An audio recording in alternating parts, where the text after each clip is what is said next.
Hi சுகோஸ் எல்லாரும் எப்படி இருக்கீங்க? எப்பவும் கேட்கறது தான். அப்படியே கமெண்ட் பண்ணிட்டு அந்த ஹை பட்டனை கொஞ்சம் தட்டி விட்டுருங்க. நம்ம இன்னைக்கு எதை பத்தி பார்க்க போறோம்? நம்ம லாஸ்ட் ஆஃப் த ட்ராமோட அடுத்த எபிசோட தான் பார்க்க போறோம். லாஸ்ட் எபிசோட்ல என்னாச்சுன்னா, ஹீரோயின் பாடி வந்துட்டு அவ உடம்புக்குள்ள இருந்த பேய் எப்படியாவது கண்ட்ரோல் பண்ணிடலாம் அப்படிங்கிற மாதிரி தான் பார்த்துட்டு இருந்தது. ஏன்னா அவன் வந்துட்டு அவங்களுக்கு இருந்த குழந்தைய ஒரு வாளா மாத்தி அதை ஒரு பொருளா மாத்தி வச்சிருக்கான் அப்படிங்கிற விஷயம் அவளுக்கு தெரியாம கலைச்சிட்டான் அப்படிங்கிற விஷயத்த சொல்லி அவளை மேனிபுலேட் பண்ண பார்த்துட்டு இருந்தது. ஆனா ஹீரோயின் வந்துட்டு என்ன நீ கண்ட்ரோல் பண்ண முடியாதுன்னு சொல்லிட்டு நான் உன்னை டேக் அவுட் பண்ணிக்கிறேன் அப்படின்ட்டு ரெண்டு பேருமே மாத்தி மாத்தி ஃபைட் பண்ணிட்டு இருந்தாங்க. அதுல அவளே அவளோட நெஞ்ச குத்திக்கும் போது அந்த இதயம் கொஞ்சம் வலிக்குதுல, அதுல அது கண்ட்ரோல் ஆகி அது மறுபடியும் போயிடுச்சு. அதே நேரம் ஹீரோ பார்த்தா அந்த வாளோட தான் பேசிட்டு இருக்கான். எனக்கு என்னமோ போபோவால் தான் இவங்க குழந்தையோ அப்படிங்கிற மாதிரி ஒரு டவுட் வருது. அதெல்லாம் அப்படி பேசிட்டு இருக்கான். அப்போ ஹீரோயின் அங்கே வரும்போது என்ன தனியாக உட்காந்து பேசிட்டு இருக்கு, இந்த வால் ரொம்ப அழகா இருக்கு அப்படிங்கிற மாதிரி சொல்லி இவங்க ரெண்டு பேரும் சந்தோஷமா தான் பேசிட்டு இருக்காங்க. அதுக்கப்புறம் நம்ம சீக்கிரமே கல்யாணம் பண்ணிக்கலாம் அப்படிங்கும்போது சொல்லும்போது சரி பண்ணிக்கலாம், ஒன்றும் பிரச்சனை இல்லை, நான் ஒரு மாதம் வரைக்கும் நான் இந்த பரலோகத்துக்கு நான் போயிட்டு வரேன், அங்கே இருக்கிற காட்ஸ் எல்லாம் மீட் பண்ணிட்டு வரணும், அது வரைக்கும் என்ன விசில் அடிச்சு கூப்பிடாம இரு அப்படிங்கிற மாதிரி சொல்லும்போது அவளும் ஒரு விஷயம் சொல்கிறான், நானும் ஒரு மலைக்கு போகிறேன், வரதுக்கு ஒரு 15 நாள் ஆகும், அதுக்கு முன்னாடி நீ வந்தா என்னை தேடாத, என்னை அங்கே வந்து பாரு அப்படிங்கிற மாதிரி தான் சொல்லிட்டு ஹீரோயினும் ஏதோ ஒரு பிளான் வச்சிருக்கா போல. இவன் எங்கே போகிறான்னா ஒரு மலைக்கு போயிட்டு அங்கே அவளோட ரத்தத்தை வெளியில் எடுத்து அதுக்கு ஒரு பூஜை பண்ணிட்டு, அவளோட இதயத்த குத்தி கிழிச்சிடலாம் அப்படிங்கிற மாரி தான் போறா. ஏன்னா, அந்த பேய் வந்துட்டு கொஞ்சம் கொஞ்சமா இவள கண்ட்ரோல் பண்ணிட்டு இருக்கு. அது என்னைக்கா இருந்தாலும் ஹீரோவுக்கு பிரச்சனைய உண்டு பண்ணும் அப்படிங்கிறதால, அந்த சடங்கு பண்ணிட்டு அந்த ஹார்ட்ட எடுத்து கிழிச்சிடலாம் அப்படிங்கிற மாரி கத்தி எடுத்து குத்த போகும்போது, அந்த பேய் வந்து கண்ட்ரோல் பண்ணுது. சொல்றத கேளு. அவனுக்காக நீ இப்படி பண்ணினா நீ இறந்துருவ, நானும் இறந்துருவேன். பண்ணாத பண்ணாத அப்படிங்கிற மாரி அது எவ்வளோ கண்ட்ரோல் பண்ண பார்த்துட்டு இருக்கு. அதே நேரத்தில ஹீரோ எங்க போறான்னா, அவனுக்கு மேல இருக்காங்கல்ல காட்ஸ், அவங்களெல்லாம் மீட் பண்ணி பேச போறான். இப்போவாது திருந்தி இங்க வந்தியே, இனிமேல் அந்த பொண்ணோட லவ் பண்றேன் அப்படிலாம் சுத்திட்டு இருக்காத. அவ மனுஷி, அது இல்லாம அது ஒரு பேய், நீ ஒரு தெய்வம். எப்படி 2 பேத்துக்குமே காதல் சரிப்பட்டு வரும்? அது மட்டும் இல்லாம இது பரலோக விதிக்கு சரிபடாத ஒண்ணு அப்படிங்கிற மாரி சொல்லும்போது, நான் ஒண்ணும் இங்க வந்துட்டு அவள விட்டு குடுக்கறதுக்காக வரல. அவ எனக்கு வேணும். நான் வேணா இந்த தெய்வீக பதவிய விட்டு குடுத்துர்றேன் அப்படிங்கிற மாரி வந்து நிக்க, முன்னால வச்சு அட்டாக் மேல அட்டாக்கா பண்றாய்ங்க. இப்ப வலிக்குதுல, இப்ப திருந்துவியா அப்படிங்கிற மாரி கேட்டுட்டு இருக்காய்ங்க. அதே நேரத்துல அங்க ஹீரோயின ரொம்ப மேனிபுலேட் பண்ணிட்டு இருக்குது அந்த பேய். இருந்தாலும் அவ கேட்காம தன்னோட இதயத்திலேயே கத்திய வச்சு குத்துறா. இருந்தாலும் அந்த பேய்க்கு வலிக்க மாட்டேங்குது. சரி இதுவும் பத்தல போல அப்படின்ட்டு இன்னும் கத்திய வச்சு நல்லா இறங்கும்போது அந்த பேய் கத்தி கதறி அங்கேயே அழ ஆரம்பிக்குது. அந்த நேரத்துல இங்க ஹீரோ என்ன பண்றான்னா, எனக்கு அவ தான் முக்கியம் அப்படிங்கிற மாரி சொல்லிட்டு, அவளுக்காக அந்த நாய் சங்கிலில இருந்து ஒரு மணிய குடுத்துருப்பான்ல, அந்த மணிய பார்த்துக்கிட்டு, "இப்ப என்னய்யா? நான் கடவுளா இருந்தா தான்யா உங்களுக்கு பிரச்சனை. இந்த கடவுளே எனக்கு வேணாம்" அப்படின்னு சொல்லி, அவனோட இதயத்த எடுத்து மறுபடியும் அவன படைச்ச கடவுள்ட்டயே குடுத்துட்டு, "இப்ப நான் மனுஷன். இப்ப நான் அவள லவ் பண்ணலாம்ல" அப்படிங்கிற மாரி சொல்லிட்டு, அதே நேரத்துல அங்க ஹீரோயின் வந்துட்டு அந்த இதயத்த எடுத்து அவளும் அழிச்சிடுறா. பேய் இதயத்த எடுத்து அழிச்சோனே அவளும் அங்க மயக்கம் போட்டு கிடக்கா. இங்கேயும் ஹீரோ வந்துட்டு அவனோட இதயத்த குடுத்துட்டு நார்மலான மனுஷனா மாறி, இப்ப 2 பேருமே அப்படியே ஒரு மாரி இமேஜின் பண்ணிக்கிறாய்ங்க. அவன் இவளோட சேர்ந்த மாரியும், இவ அவளோட சேர்ந்த மாரியும் இமேஜின் பண்ணிக்கிறாய்ங்க. அதுக்கப்புறம் இங்க ஹீரோயின் மயக்கம் போட்டு கிடக்குறா. அந்த நேரத்துல ஹீரோ அங்க வந்து மீட் பண்ண வர, அதுக்கப்புறம் 2 பேருமே நார்மலான வாழ்க்கைய வாழ ஆரம்பிக்கிறாங்க. 2 பேருமே இப்போ வந்துட்டு ஹீரோ வந்துட்டு தெய்வம் கிடையாது, கடவுள் கிடையாது. அதே நேரத்துல இவளுக்குள்ள பேயும் இல்ல. ஆனா இது ஹீரோவுக்கு தெரியவே தெரியாது. 2 பேத்துக்கும் கல்யாணமும் நடக்குது. ரொம்ப சந்தோஷமா கல்யாணம் பண்ணிக்கிறாங்க. அதில வந்துட்டு அவிங்க முறைப்படி பார்த்தா 2 பேருமே முடிய கட் பண்ணி மாத்தி மாத்தி குடுத்துக்கணும் போல. அந்த மாரிலாம் குடுத்துக்கிட்டு ஒவ்வொருத்தர்ட்டயும் ஆசீர்வாதம் வாங்கிட்டு, அதுவும் நம்ம குட்டி பையன் இருக்கான் பாரு, இதுக்கப்புறம் நம்ம இங்க இருக்கக்கூடாது, இதெல்லாம் வேற மாரி போகும். அதனால நம்ம கிளம்பிடலாம் அப்படிங்கிற மாரி சொல்லி அந்த குட்டி பையன கூட்டு போயிடுறான். ஆனா, அங்க என்ன நடக்குது அப்படின்னா, ஹீரோ கொஞ்சம் கொஞ்சமா ரத்தம் கக்க ஆரம்பிக்கிறான். அப்பதான் அவகிட்ட உண்மைய சொல்றான். இந்த மாரி இப்ப நான் கடவுள் கிடையாது. ஒரு நார்மலான மனுஷன். நான் அது இல்லாம என்னோட இதயத்த மறுபடியும் நான் அவங்ககிட்டயே குடுத்துட்டேன். ஏன்னா முன்ன மாரி என்னால இருக்க முடியாது அப்படிங்கிற மாரி அவன் சொல்லும்போது, எனக்காக நீ இத பண்ணியா அப்படிங்கிற மாரி யோசிச்சுக்கிட்டு, அவ வந்துட்டு உண்மைய சொல்ல. இந்த மாரி நானும் பேய் இதயத்த எடுத்து உடைச்சுட்டேன் அப்படிங்கிற விஷயத்த நான் இன்னொரு நாள் சொல்றேன். இத கேட்டீன்னா இப்போ உன்னால தாங்க முடியாது அப்படிங்கிற மாரி, அவிங்க 2 பேரும் நார்மலான வாழ்க்கைய வாழ ஆரம்பிக்கிறாய்ங்க. அந்த நேரத்துல தான் பார்த்தா குட்டி பையனுக்கு வந்துட்டு கையில செடி வளர்ற மாரி, அந்த நோய் ஏற்பட்டுருக்கும்ல, முன்னாடி கூட நம்ம பார்த்துருப்போமே. அந்த நோய் வந்துட்டு அப்படியே வளருது. அவன் உடம்புல செடி வளருது. இது என்னடா அப்படின்ட்டு அவன் அத தண்ணி ஊத்தி வளர்த்துக்கிட்டு இருக்கான். அதுக்கப்புறம் ஹீரோயின் வந்து பார்த்த உடனே இது என்ன அப்படின்ட்டு அத கட் பண்ண போகும்போது தான் தெரியுது, அவனோட உடம்புல இருக்கிற எல்லா நரம்புகளோடையும் அது பிணைக்கப்பட்டிருக்கு அப்படின்ட்டு. அது வந்துட்டு அவிங்களுக்கு மட்டும் இல்ல, ஊர்ல இருக்கிற முக்காவாசி பேத்துக்கு அது வந்த உடனே, அதுக்கு என்ன பண்றதுன்னு தெரியாம ஹீரோயின் ஒவ்வொரு மருந்தா ரெடி பண்ணி குடுத்துட்டு இருக்கா. அதுக்கு எப்படி வந்துச்சு, எதனால வந்துச்சு அப்படிங்கிறது சுத்தமா அவளுக்கு தெரியவே இல்ல. 2 பேருமே குழப்பமான நிலைமையில இருக்காய்ங்க. அதுக்கப்புறம் தான் தெரியுது, அது வந்துட்டு ஊர் தலைவர் இதுக்கும் வந்திருக்கு அப்படின்ட்டு. அவரு என்ன பண்றாரு, தன்ன தானே கொளுத்திக்க நினைக்கிறாரு அப்படின்னு சொன்னோனே, ஹீரோயின் வந்துட்டு அவங்கள காப்பாத்த போறா. என்ன இருந்தாலும் ஃப்ரெண்ட் மாரில நெறைய ஹெல்ப் பண்ணியிருக்கார்ல. அதனால ஹீரோயின் வந்துட்டு உடனே காப்பாத்த போகும்போது ஹீரோ தடுக்கிறான். நானும் வரேன் அப்படின்ட்டு. இல்ல நான் மட்டுமே போயிட்டு வரேன். நீ இங்க இருக்கிறவங்கள பாத்துக்க அப்படின்னு சொல்லிட்டு அங்க போனா, அந்த ஆளுக்கு இந்த நோய் வந்துருச்சு போல. அவன் என்ன பண்றான், இனிமேல் இந்த நோய் யாருக்கும் பரவக்கூடாது. அதுவும் நமது கிராம மக்களுக்கு பரவக்கூடாது அப்படின்ட்டு, அந்த ஆள் இடத்துக்கு அவன தீய வச்சுட்டு உள்ளே இருக்கிறான் போல. ஹீரோயின் வந்து கத்து கத்துன்னு கத்துறா. "யோ வெளியில வாயா, வெளியில வாயா" அப்படின்ட்டு. அதுல வந்துட்டு இது நோய் பரவிடுச்சு. இது என்னால யாருக்கும் பாதிப்பு வரக்கூடாதுங்கிறாய்ங்க. ஆனா அங்க அவங்களே எதிர்பார்க்காத ஒரு விஷயம், பக்கத்துல வெடிமருந்து ரூம் இருந்திருக்கு. அது பத்திக்கிட்டு வெடிக்கணும் அப்படிங்கிற மாரி இங்க இருக்கிறவங்களும் சொல்றாய்ங்க. ஊர் தலைவர் வீட்டுக்கு பக்கத்துல ஒரு வெடிமருந்து ரூம் வேற இருந்தது அப்படின்ட்டு. இத கேட்டோனே ஹீரோ போயிட்டு அங்க கதவ தட்டிக்கிட்டு இருக்கான். கதவ தொற அப்படின்னு பயந்து போயிட்டு வெடிச்சு சிதறுது. அதுக்கப்புறம் அங்கேருந்து ஹீரோயின் நார்மலா வரும்போது, இவனோட கையில காயம்லாம் ஏற்பட்டுருக்கு. "எதுக்காக இப்படி வந்த? இந்த மாரி வெடிமருந்து இருக்குன்னு உனக்கு முன்னாடியே தெரியல. நீ ஒண்ணும் இப்ப கடவுள் இல்லல்ல. உன் கையில காயம் ஏற்பட்டதுல எதுக்காக இப்படி வந்தங்கும்போது" அவன் கேட்கிற ஒரே விஷயம், "பைத்தியக்காரி உனக்கு எதுவும் ஆவலையா?" அப்படிங்கிற மாரி அப்படியே கட்டி புடிச்சிட்டு இருக்கிறப்ப தான் தெரியுது, ஊர் தலைவரையும் காப்பாத்தியாச்சு அப்படின்ட்டு. அந்த ஆள் மயக்கம் போட்டு கிடக்குறான் போல. அவன கட்டி இழுத்துட்டு வரும்போது, இந்த ஆளு எதுக்கு கட்டி இழுத்துட்டு வரணும்னு உதைச்சுக்கிட்டே வரான் அத. அதுக்கப்புறம் தான் இது ஊர் மக்களுக்கு எல்லாத்துக்கும் பரவியிருக்கு அப்படின்னு தெரிஞ்சோனே, அந்த ஆள் டபக்குனு "என்னது ஊர் மக்களுக்கும் பரவிதா? அட பாவி! அப்ப வந்துட்டு நீ மயக்கம் போட்டு இல்லையா?" அப்படின்னு ஹீரோ செம்ம கடுப்பாகும்போது, உடனே ஹீரோயின் கைய பிடிச்சு, "உனக்கும் பரவிருச்சா அப்படிங்கிறப்ப, "ஏய் அவ என் ஒய்ஃப்டா. அவள் கையை தொட்ட கொன்னுடுவோம் அப்படின்ட்டு. சரி அப்போ வாங்க மறுபடியும் தள்ளிட்டு போங்கும்போது ஒழுங்கா இருந்து வட வளர்க்கண அப்படிங்கிற மாதிரி திட்டு ஹீரோ சம கோவத்தில் போயிட்டு இருக்கான்.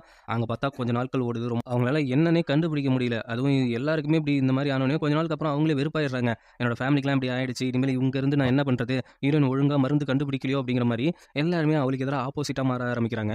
அப்போ ஊர் தலைவர் தான் ஒரு சில விஷயத்த சொல்லி இந்த மாதிரி கொஞ்சம் கண்ட்ரோல் பண்ணி வைக்கிறாரு. அதுக்கப்புறம் ஹீரோவுக்கு புரிஞ்சிச்சு, என்ன இருந்தாலும் இவங்க மனுஷங்க தானே, எனக்காவது ஹீரோயின் பக்கம் திரும்புவாங்க அப்படின்னு சொல்லிட்டு ஒவ்வொரு விஷயத்தையும் தேடி தேடி கண்டுபிடிச்சி இதை எப்படி சரி பண்ணலாம் எப்படி சரி பண்ணலான்ட்டு ஹீரோயினும் சேர்ந்து புக்கெல்லாம் படிக்கிறாங்க. நைட்டெல்லாம் தூங்காமல் ஏதாவது பண்ணி ஆகணும் அப்படிங்கிற மாதிரிலாம் யோசிச்சுக்கிட்டே இருக்கா. இப்போ என்ன பண்ணுறது அப்படிங்கிறது தெரியாமல் ஒரு 1 மந்த் ஓடிடுதுன்னு வச்சுக்கோங்களேன். அதில் ஒருத்தர்லாம் இறந்து போக ஆரம்பிக்கிறாரு. அதுக்கப்புறம் எல்லாருக்கும் பயம் வர ஆரம்பிக்குது. ஏன் நம்ம ஊர் தலைவருக்குமே பயம் வர ஆரம்பிக்குது. அப்போ அந்த குட்டி பொண்ணுக்கு வந்துட்டு அந்த செடி மாதிரி அவள் கையில் முளைக்க ஆரம்பிக்குது. உடனே ஹீரோயினுக்கு எதிராக எல்லாம் திரும்பி அவளை வந்துட்டு எல்லாம் அட்டாக் பண்ண வரும்போதே ஹீரோ தான் கத்தி அடிச்சு தட்டுக்கிட்டு, இங்கே பாருங்க என்னை தாண்டி தான் அவளை தொடணும், என்ன நினச்சிட்டு இருக்கீங்க, அவள் எவ்வளோ கஷ்டப்பட்டு இருக்கா தெரியுமா, அந்த நோயை எப்படியாவது சரி பண்ணிவிட்டு நீங்கள் அவளை புரிஞ்சிக்காமல் அவன் மேலே கோவப்பட்டு இருக்கீங்க அப்படின்னு செம்ம கடுப்பில் இருக்கான். இதை ஊர் தலைவருக்கும் புரியுது. கொஞ்ச நாள் வெயிட் பண்ணுவோம் அப்படின்னு சொல்லிட்டு அப்போ அந்த குட்டி பொண்ணு என்ன சொல்கிறான்னா, நீ எங்களை வச்சு என்ன வேணாலும் ட்ரை பண்ணு, நீ எங்களுக்காக நீ இந்த உயிரை கொடுத்த வளர்த்த, அதனால எங்களுக்கு எந்த ஒரு பிரச்சனையும் இல்லை, எங்கள் உடம்புல நீ என்ன வேணாலும் நீ ஆராய்ச்சி பண்ணிக்கோ, இல்லை அது கையை கூட வெட்டி எடுத்துக்கோ அப்படிங்கிற மாதிரி சொல்லும்போது அது ஹீரோயினால ஏற்றுக்க முடியல. பட் இருந்தாலும் வேற வழி இல்லை அப்படின்னு சொல்லிட்டு இந்த 2 குழந்தைங்களுக்கு வேற கை இல்லாமல் இருக்கும்ல, அதுக்கு காரணமே வந்துட்டு ஹீரோயின் வெட்டி அதை எப்படி சரி பண்ணலாம் அப்படிங்கிற மாதிரி பார்த்துருப்பா போல. இப்போ 2 பேத்துக்குமே அந்த கையை வெட்டி அதை முழுசாக வேற அகற்றி பார்த்துருக்காங்க. எல்லா ஆப்ரேஷனும் முடிச்சுட்டு வெளியில் வரும்போது இந்த மக்கள் புத்திங்கிறது மங்குனி புத்தின்னு சொல்லுவாங்க தெரியுங்களா, என்ன சரியாயிடுச்சா சரியாயிடுச்சா அப்படின்னு ஹீரோயின் ரொம்ப முடியாமல் வந்துட்டு இருக்கா. இன்னும் ஒரு நாள் ஆகும் அது சரியாயிடுச்சா என்னன்னு தெரிஞ்சுக்க, அது வரைக்கும் கொஞ்சம் வெயிட் பண்ணுங்க அப்படின்னு அவள் ரொம்ப வீக்காக இருக்கா. ஹீரோ அப்பயும் அவளை அப்படியே மடியில் படுக்க வச்சுட்டு இவங்க ஏதாவது பண்ணிடுவாங்களோ அப்படின்னு வாழை வச்சுக்கிட்டு தான் உட்காந்துருக்கான். அதுக்கப்புறம் ஒரு நாள் ஆகுமா அப்படின்னு நம்ம வெயிட் பண்ணிட்டு இருக்க நேரத்தில் மறுபடியும் பார்த்தா அந்த பேய் வந்துட்டு ஹீரோயின்ட்ட பேசிட்டு இருக்குது. இவளுக்கு ஷாக் ஆகிடுது, நீ இன்னும் இறக்கலையா, என்ன கொள்றது அவ்வளோ ஈஸின்னு நினச்சிட்டு இருக்கியா, நான் முதல்ல எங்கே உருவாக்கப்பட்டல, இந்த தெய்வங்கள்னு சொல்கிறாங்கல்ல, அவங்களால உருவாக்கப்பட்டவ தான் நான். ஒரு கட்டத்துக்கு மேலே அவங்களே என்னை துரத்தி என்ன கொள்றதுக்கு நீ இப்போ கட்டிட்டு இருக்கிய, அவனை அனுப்பிச்சு வச்சிருந்தாங்க, அவன் என்ன கொல்ல வர, ஆக மொத்தத்தில் எனக்கு நிறைய பேர் துரோகம் பண்ணியிருக்காங்க, நீ ஒன்றும் துரோகம் பண்ணது எனக்கு பெரிய விஷயம் கிடையாது, என்னோட இதயத்தை எடுத்து அடிச்சிட்டா அதெல்லாம் சரியாக போயிடுமா, என்னோட வேர் எங்கே இருக்குது அப்படின்னு தெரிஞ்சு அதை அழிக்கணும், இப்போ நீ இவ்வளோ தூரம் பாடுபட்டு இருக்கல ஒரு நோயை அழிக்கணும் அப்படின்ட்டு, அந்த நோயை கொண்டு வந்ததே நான் தான், என்னோட ரத்தத்தால் அது கொஞ்சம் சரி பண்ண முடியும், ஆனால் மொத்தமாக சரி பண்ணணும்னா அதுக்கு ஒரே வழி தான் இருக்குது, இதுக்கெல்லாம் காரணம் நீயா நீலாம் சொல்லக்கூடாது, நாமன்னு சொல்லணும், உன்னோட உடம்பு ஓரளவுக்கு கண்ட்ரோல் பண்ணி தான் நான் இந்த விதைகளை விதைச்சு விட்டேன் அப்படின்னு சொல்லும்போது ஹீரோயினிக்காக ஷாக் ஆகுது.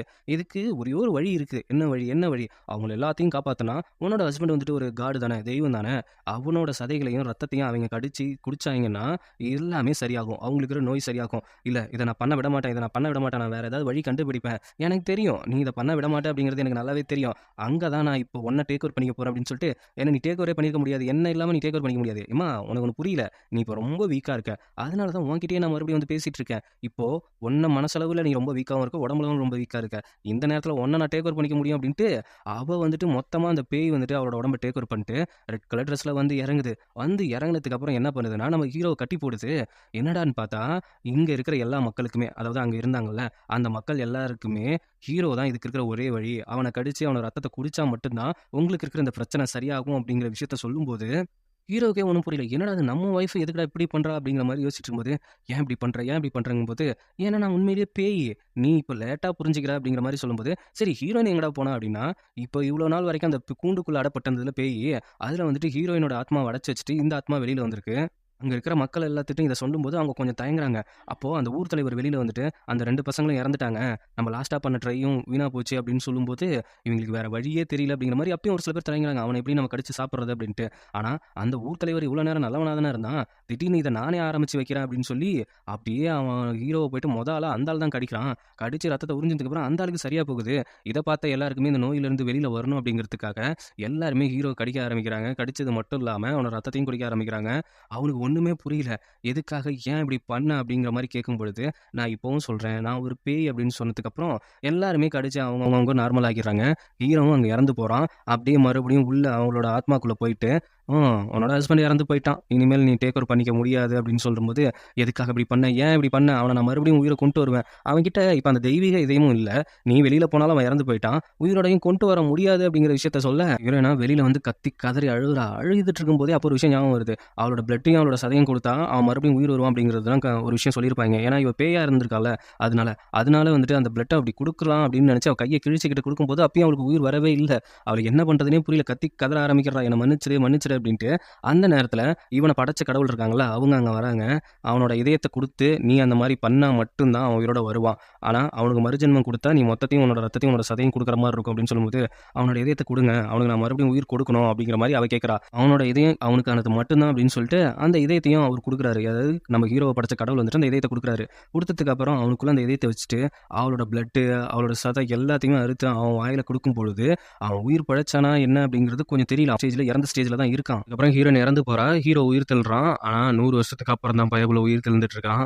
அதுக்கப்புறம் இப்போ ப்ரெசென்ட்டுக்கு வராங்க. இங்கே ஹீரோயினை எப்படியோ அந்த இடத்துல இருந்து காப்பாற்றிடுறான். ஆனால் அங்கேயே தான் இருக்கான். இந்த டைம் அவனை விட மாட்டேன் அப்படிங்கிற மாதிரி சொல்லிட்டு அங்கே எல்லாமே அவனை சுற்றி வளைச்சிடுறாங்க. இருந்தாலும் இந்த இடத்துல நீ பேயோ இல்லை மனுஷியோ, ஆனால் இந்த ஜென்மத்திலையும் நான் அவனை விட மாட்டேன் அப்படிங்கிற மாதிரி சொல்லிட்டு அவளை அங்கேருந்து தூக்கிட்டு போகும்போது அந்த பழங்குடியின ட்ரைபோட தலைவர் இது வரைக்கும் நம்ம யாருன்னு தான் நினைச்சிட்டு இருந்தோம். சொல்ல போனால் அந்த ஊர் தலைவர் தான் அந்த பழங்குடியின ட்ரைபோட தலைவராக இருக்கான். தீய சத்தியாவே மாட்டான் பயப்புள்ள. அவன் இருந்துக்கிட்டு அவனை எல்லாருமே குத்தி கொல்லுங்க அப்படிங்கிற மாதிரி சொல்லும்போது அங்கே இருக்கிற எல்லாமே ஹீரோவை வந்துட்டு வாளால் குத்தி இறக்குறாங்க. அப்பயும் ஹீரோயினை விடவே இல்லையே. அதுக்கப்புறம் போபோவும் நம்ம தளபதியும் வந்து அங்கே இருக்கிறவங்க எல்லாத்தையுமே அரெஸ்ட் பண்ணிட்டு நம்ம ஹீரோவையும் ஹீரோயினையும் காப்பாற்றிடுறாங்க. அதுக்கப்புறம் தான் வந்துட்டு ஹீரோயினுக்கு வந்துட்டு எல்லாமே ஞாபகம் வருது. மறுபடியும் போயிட்டு அந்த பேய் வந்துட்டு அவ கூட அடைச்சிருக்கிறத பார்த்துட்டு பேசுகிறா. நீ தான் அவன் சொன்ன பேயா? ஆமாம் ஆமாம். ஆனால் இந்த டைம் நீ வந்துட்டு அவனை எதுவுமே பண்ண முடியாது. இந்த டைம் அவனை எதுவுமே பண்ண முடியாதா? முடிஞ்சால் நான் உருவாக்கின அடிமைகள்ட்ட இருந்துட்டு நீ கொஞ்சம் தள்ளியே இரு அப்படிங்கும்போது அவள் கத்தி எடுத்து சதக்குன்னு குத்துறா. அதனால மட்டும் என்னை அழிச்சிட முடியாது அப்படின்னு சிரிக்கிறப்ப தான் அவளுக்கு ஒரு சில நினப்பெல்லாம் வருது. அவளோட பழைய ஜென்மங்கள்லாம் ஞாபகம் வருது. திடீர்னு கனவுலேருந்து எழுந்துச்சவன் அவளுக்கு பழைய நினப்பு எல்லாமே வந்துச்சு. அவங்க 2 பேரும் கல்யாணம் பண்ணிட்டது, காதலிச்சது, அதுக்கப்புறம் இந்த மாதிரி அவனை கடிச்சு வச்சது எல்லாமே ஞாபகம் வரும்போது ஹீரோவை தேடி தான் ஓடி போகிறா. அங்கே பார்த்தா ஹீரோ வந்துட்டு தியான நிலைமையில வச்சிருக்காங்க. அந்த கத்தி யாராலையும் எடுக்க முடியல அப்படின்னு சொல்லி அதுக்கப்புறம் தளபதியை வெளியில் போக சொல்லிட்டு அவள் அந்த கத்தியெல்லாம் உருவ போகிறா. அப்போ சத்தி வந்துட்டு எதுக்குது? இது நான் தான், எனக்கு எல்லாம் ஞாபகம் வந்துச்சு, நீ யார் அப்படிங்கிறது ஞாபகம் வந்துச்சு, ஏன்னா இதை எடுக்க மட்டும் அனுமதி அப்படிங்கிற மாதிரி சொல்லிட்டு அந்த தீய சக்தி அவளை அட்டாக் பண்ணுது. அப்படியும் அந்த கத்தியெல்லாம் உருவி எடுத்துட்டு அவன் ஹீரோவை நார்மலாக்கி எனக்கு எல்லாமே ஞாபகம் வந்துருச்சு, நம்ம எப்படி இருந்தோம் அப்படிங்கிறது ஞாபகம் வந்துச்சு அப்படின்ட்டு ரொம்ப சந்தோஷப்பட்டு ஹீரோக்கும் சந்தோஷம் தான் இவளுக்கு ஞாபகம் வந்துச்சு அப்படிங்கிறது. நான் உன்னை ரொம்ப கஷ்டப்படுத்திட்டேன்ல அப்படிங்கிற மாதிரி சொல்கிறப்ப அதெல்லாம் ஒன்றும் இல்லை அப்படிங்கிற மாதிரி ஹீரோவும் புரிஞ்சுக்கிறான். இப்போ நான் கடவுளாக தான் இருக்கேன், எனக்கு எந்த பிரச்சனையும் இல்லை, நீயும் அதே மாதிரி தான் இருக்க, நீ அவளா நீயா அப்படிங்கிறது எனக்கு முக்கியம் கிடையாது, நீயாவே இருந்தால் போதும் அப்படிங்கிற மாதிரி சொல்லிட்டு இருக்கும்போது அதே நேரத்தில் வெளியில் தளபதிக்கு ஒரு நியூஸ் வருது, இந்த மாதிரி தப்பிச்சிட்டாங்க அப்படிங்கிற விஷயம் வருது. அது மட்டும் இல்லாமல் நம்ம போபோ இருந்துக்கிட்டு அவனுக்கு ஒரு கிஃப்ட் வாங்கினால அதை எப்படியாவது கொடுக்கணும்னு நினச்சிட்டு இருந்தா. ஆனால் ஹீரோ வந்துட்டு இந்த மாதிரி அட்டாக் பண்ணதால மறுபடியும் வாழ மாறிட்டா. இப்போ தான் உள்ள நார்மல் ஆகிட்டானே, திடீர்னு மறுபடியும் மனுஷியாக மாறி அந்த ஹேர்பின் மாதிரி, அதாவது இந்த தலைக்கவசம்னு சொல்லுவாங்களா, அதை கொடுக்கும்போது இதை நான் ஏற்றுக்கக்கூடாது அப்படிங்கிற மாதிரி சொல்லும்போது அப்போ உனக்கு கிஃப்ட் கொடுக்குறது பிடிக்கல அப்படின்னு சொன்ன உடனே அவனே வாங்கிக்கிறான். அதான் பிடிக்கலன்னு சொன்னால திருப்பி கொடுறா அப்படிங்கும்போது அவங்க 2 பேரும் அங்கே ஜாலியாக ஓடி பிடிச்சி விளாண்டுட்டு இருக்காங்க. இங்கே லவ் டெவலப் ஆகுது. அதுக்கப்புறம் தான் ஹீரோயின் உள்ளே கேட்குறா, அப்போது போபோ யார் அப்படிங்கும்போது போபோ நம்மளோட பொண்ணு தான் அப்படிங்கிற மாதிரி சொல்கிறப்ப அவள் வெளியில் ஓடி வந்து பார்க்கும்போது இவங்க 2 பேரும் சந்தோஷமாக விளாண்டுட்டு இருக்காங்க. அப்போ போபோ ஒரு மாதிரி வந்து கட்டி பிடிக்கிறா ஹீரோயின். எதனால் அப்படி கட்டி பிடிக்கிறாங்க அப்படின்ட்டு அவளுக்கே ஒன்றும் புரியல. உடனே ஹீரோ என்ன பண்ணுறான்னா அவளுக்கு பழைய ஞாபகம்லாம் அப்படியே வர வச்சுக்கிறான். அந்த கத்தியை பார்த்து அவன் நல்லா இருக்கு அப்படின்னு சொன்னது அப்படிங்கிற விஷயம்லாம் தெரியும் போது அப்போ நீ தான் எங்கள் அம்மா, நீ தான் என்னோட அப்பாவா அப்படிங்கிற மாதிரி சொல்லும்போது அவளுக்கே அது ஷாக்காக இருக்குது. பின்னாடி நிற்கிற தளபதிக்கு ஷாக்காக இருக்காதா, என்னடா நடக்குது இங்கே ஃபேமிலி ரீயூனியன் என்னடா நடக்குது அப்படிங்கிற மாதிரி எல்லாருமே அங்கே ஷாக்கில் இருக்காங்க. அதே நேரம் நம்ம ஊர் தலைவர், அதாவது இந்த பழங்குடியின ட்ரைபோட தலைவர் இருக்கார்ல, அவர் அங்கே கத்திரிக்கிட்டு இருக்காரு. எல்லாம் நீ சொன்ன மாதிரி தான் பண்ணேன், எல்லாமே என் மக்களுக்காக தான் பண்ணேன், இப்போ மறுபடியும் நான் பழைய நிலைமையிலே வந்து நிற்கிறேன், எனக்கு ரத்தம் தேவைப்படுது, எனக்கு வேணும்னு அந்த ஆள் கபோன்னு கத்திட்டு இருக்கிறான். நான் என்ன தப்பு பண்ணேன்? எல்லாருமே நார்மலாக இருக்கணும்னு தானே தப்பு பண்ணேன், நீ என்ன தப்பு பண்ணியா கொஞ்சம் யோசிச்சு பாரு அப்படிங்கிற மாதிரி. ஆமாம் நான் தப்பு பண்ணேன் தான், ஃபஸ்ட்டு நான் தான் போயிட்டு அவனை கடிச்சு அவன் ரத்தத்தை குடித்தேன், அதுக்கப்புறம் எல்லா மக்களையும் குடிக்க சொன்னேன். ஆனால் அது எல்லாருமே நல்லா இருக்கணும் அப்படிங்கிறதுக்காக நான் பண்ணேன், என்னோட சுயநலத்துக்காக நான் எதுவும் பண்ணலை, என்னோட மக்களை நான் காப்பாற்றணும் தானே பண்ணேன் அப்படிங்கிற மாதிரி அவன் பக்கம் இருக்கிற நாயத்தை அவன் வளரிட்டு இருக்கிறான். அந்த நேரத்தில் அவன் கட்டுப்பாய் கத்திட்டு இருக்கும்போது அந்த பிளாக் ஸ்குவாடோட தலைவனும் தப்பிச்சு வந்திருப்பான் போல. அவன் வந்துட்டு அவனுக்கான ரத்தத்தை கொடுத்து இனிமேல் நம்ம வேற மாதிரி தான் பிளான் போட்டாக்கணும் அப்படிங்கிற மாதிரி யோசிச்சுட்டு இருக்காங்க. அதுவும் இவனை விட அவன் சைக்கவா மாறி நிற்கிறான் அந்த பிளாக் ஸ்குவாடோட தலைவன் தான். அங்கே பார்த்தா ஹீரோயினுக்கு ட்ரெஸ்லாம் பண்ணி விட்டு அழகாக தலையெல்லாம் மாறி விட்டுட்டு இருக்கான். அந்த நேரத்தில் அவனோட பேர் வந்துட்டு ஜாவோ. அது மட்டும் இல்லாமல் அந்த பேயும் ஒரு சம்மந்தப்பட்ட பேரை தான் சொல்லியிருக்கு. அவளோட பேரும் உன்னோட பேரும் ஒரே மாதிரி இருக்கு, இதுக்கும் அதுக்கு என்ன சம்மந்தம் அப்படிங்கிற மாதிரி ஹீரோயின் கேட்கும்போது கொஞ்ச நேரம் அந்த பேய் வெளியில் வந்துட்டு போகுது. அப்போ ஒரு சின்ன ஃப்ளாஷ்பேக் காமிக்கிறாங்க. அப்படியே ஹீரோயின் கையில் ஹீரோ இருக்கிற மாதிரி அப்படியே அவன் மறைஞ்சு போகிற மாதிரி காமிக்கிறாங்க. இது என்னடா புது ட்விஸ்ட் அப்படிங்கிற மாதிரி தான் இருக்குது. அதுக்கப்புறம் ஹீரோ என்ன பண்ணுறான்னா அவனும் அவனோட பொண்ணும் சேர்ந்துட்டு அந்த பேய்க்கான வேற கண்டுபிடிக்கிற வேலையில் இருக்காங்க. சரி நான் அவங்கள டிஸ்டர்ப் பண்ணல அப்படின்னு சொல்லிட்டு ஹீரோயினும் கதவை லாக் பண்ணிட்டு அவள் வெளியில் போகும்போது அங்கே ஊர் தலைவர் பார்க்க வந்திருக்காங்க அப்படிங்கிற நியூஸ் வருது. அவன் வந்தோடனே அவன் அந்த ஜென்மத்தில் கொடுத்த இவன் தான் ஜென்மமே எடுக்கலையே, 100 வருஷத்துக்கு முன்னாடி கொடுத்த அந்த ஹேர் பினை எடுத்து நம்ம ஹீரோயின்ட்ட நீட்டேன். அது முன்னாடி இருக்கிற ஹீரோயினா சாப்பிட்டா டீல் பண்ணியிருப்பா. இப்போ இவ கொஞ்சம் ரகாடால இருக்கல, புட்டிங்க நெஞ்சிலேயே இறக்கிடுறா. இந்த வேலைலாம் என்கிட்ட காட்டிட்டு இருக்காது அப்படின்னு சொல்லிட்டு நீ எனக்கு என்னென்ன பண்ண அப்படிங்கிறது எனக்கு நல்லாவே நினப்பு இருக்குது, தப்பு இருக்குதா? நான் பண்ணது தப்பு தான். ஆனால் ஒரு விஷயம் மட்டும் நான் உனக்கு தெளிவாக சொல்கிறேன். அந்த பேய் வேற கண்டுபிடிக்க நான் உனக்கு ஹெல்ப் பண்ணுறேன் அப்படிங்கிற மாதிரி சொல்லும்போது, இதில் நீ ஏதாவது சதி பண்ணினா என்ன பண்ணுறது? நான் உன்னை நம்பவே முடியாது அப்படிங்கிற விஷயத்த நம்ம ஹீரோயின் சொல்கிறா. உனக்கு என் மேலே நம்பிக்கை வரும்போது என்னை தேடி வா அப்படிங்கிற மாதிரி சொல்லிட்டு அந்த ஏர்பின் எடுத்து அவன் தலையில் வச்சுட்டு அவன் பாரு அங்கேருந்து கிளம்பிடுறான். அதுக்கப்புறம் இங்கே ஹீரோ தியானம் பண்ணிட்டு இருந்தால அவனுக்கு வந்துட்டு ஒரு மூலிகை கிடைக்குது, கடைசி மூலிகை. அந்த மூலிகையோட நட்சத்திர பனியை சேர்த்தா அந்த பேய் வேறு எங்கே இருக்குது அப்படிங்கிறத கண்டுபிடிச்சலாம் போல. அதை பற்றி சீரியஸாக பேசிகிட்டு இருக்கும்போது நம்ம போபோ தூக்கிட்டு இருக்கிறா தலையில் தட்டி. நான் இங்கே என்ன மாதிரி பேசிட்டு இருக்கேன், என்ன தூங்கிட்டு இருக்கேன், அடேப்பா கொஞ்சம் அமைதியாக இருப்பா, மனுஷனுக்கு தூக்கமும் சாப்பாடும் எவ்வளோ முக்கியம் தெரியுமா, என்ன நீ ரொம்ப தொல்லை பண்ணுற அப்படிங்கிற மாதிரி கோச்சிட்டு இருக்கா. அதுக்கப்புறம் ஹீரோயின், அதுக்கப்புறம் நம்ம போபோ, நம்ம தளபதி எல்லாத்தையும் கூப்பிட்டுக்கிட்டு அவன் போயிட்டு தன்னோட தெய்வீக இதயத்தை ரிட்டர்ன் பண்ணியிருப்பான்ல கடவுள்கள்ட்டே, அந்த இடத்துல போயிட்டு தான் அந்த பனி எடுக்கணும் போல. அதனால அங்கே எல்லாத்தையுமே கூப்பிட்டு போகிறான். அப்படி கூட்டு போகும்போது அந்த இடத்த வந்துட்டு போபோ ரொம்ப ரசிக்க ஆரம்பிக்கிறா. அது ரொம்ப நல்லாவும் இருக்கு. அப்படியே பார்த்துட்டு அவனோட சக்தியை பயன்படுத்தி அங்க இருக்கிற அந்த தெய்வீக பணியை ஒரு ஜாடிக்குள்ள பிடிச்சிக்கிறான். பிடிச்சது மட்டும் இல்லாமல் உடனே போபோ, இங்க ரொம்ப டைம் ஸ்பெண்ட் பண்ணணும்னு நினச்சி சரகெல்லாம் எடுத்துட்டு வந்தேன், அப்படியே குடிச்சு ஜாலியாக என்ஜாய் பண்ணுவோமா அப்படின்ட்டு 2 ஜோடியும் 2 பக்கம் செம குடி குடிச்சிட்டு காலையில் விடிகிற வரைக்கும் இங்கே செம ஜாலியாக என்ஜாய் பண்ணிட்டு இருக்காங்க. கடைசி வரைக்கும் இப்படியே இருக்கும் அப்படின்ட்டு. இப்படியே நார்மலாக போனால் நல்லா இருக்காதுல்ல. அடுத்த நிமிஷமே பார்த்தா இவன் ஹீரோ வந்துட்டு அடைச்சி வச்சிருந்தால அந்த பழங்குடியின ட்ரைபை சேர்ந்தவங்களாம் ஜெயிலில் அந்த ஷீல்டெல்லாம் உடச்சி தள்ளிட்டு நம்ம பிளாக் ஸ்வாட ஹெட்டுக்கு பழங்குடியின தலைவர் இருந்திருப்பான்ல அவன் வந்துட்டு அந்த மந்திரக்கோலை கொடுத்துருப்பான் போல. அவன் எல்லாத்தையும் ரிலீஸ் பண்ணி போருக்கு தயாராகுங்கள் அப்படிங்கிற மாதிரி கத்திட்டு இருக்கான். இது தெரியாமல் நம்ம குரூப் அங்கே ஜாலியாக ஹாப்பியாக சந்தோஷமாக டான்ஸ் ஆடிட்டு இருக்குது. இதோட இந்த எபிசோட் முடியுது. இதுக்கப்புறம் என்ன ஆக போகுதுங்கிறத நம்ம அடுத்த எபிசோடில் பார்ப்போம். அவனியா சிஸ்டர், நானும் அந்த சூனியக்கார கிழவின்னு தான் நினச்சேன். அதுதான் வில்லியாகவும் இருந்திருக்கு. ஆமாம், கண் கலங்காமல் உங்கள் ஹாப்பி எண்டிங்காக முடிச்சிருக்காங்க. ராஜேஸ்வரன் ராஜேஷ் ப்ரோ ரொம்ப thanks bro. Pravalika Rohit hi sister. Anu sister, ரெகார்டாக இருக்கிற ஹீரோஸ் தான் உங்களுக்கு ரொம்ப பிடிக்குமா? சீனுராஜ் ப்ரோ ரொம்ப thanks bro. Preethika Sakthivel sister ரொம்ப தேங்க்ஸ் சிஸ்டர், என்னோட வாய்ஸ் நல்லா இருக்குது அப்படிங்கிற மாதிரி சொல்லியிருந்தீங்க. நியூ ட்ராமா கொஞ்சம் செலக்ட் பண்ணிகிட்ருக்கோம். Killer bro thanks bro. என்னோட வீடியோ உங்களுக்கு பிடிச்சிருந்தா லைக் பண்ணுங்கள், ஷேர் பண்ணுங்கள், சப்ஸ்கிரைப் பண்ணுங்கள், நோட்டிஃபிகேஷன் பட்டனை மறக்காமல் கிளிக் பண்ணுங்கள் சகோ.